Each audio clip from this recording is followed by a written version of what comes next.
अऊज़ु बिल्लाहि मिनश्शैतानिर्रजीम बिस्मिल्लाहिर्रहमानिर्रहीम अल्लाहुम्मा सल्लि अला मुहम्मद व आलि मुहम्मद। मोमिनीन मुस्लिमीन, रजब के महीना का हम पला कोई महीना नहीं है। ये बुलंदतर महीना है, बड़ी अज़मत वाला महीना है।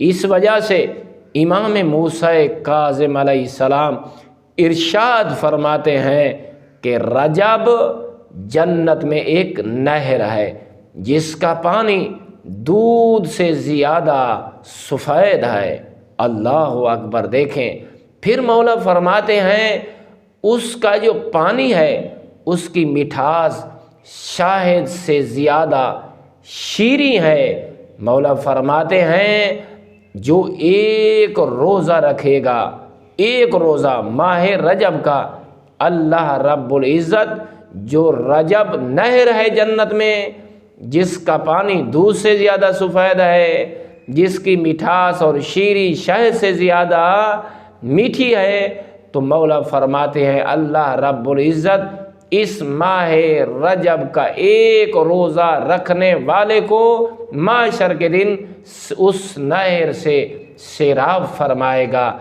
अल्लाह रब्बुल इज़्ज़त हम सबको उस रजब जो नहर है जन्नत में उससे हमें सैराब फरमाए और इस रजब के माह के रोज़े रखने की अल्लाह हमें कुदरत ताकत नसीब फरमाए।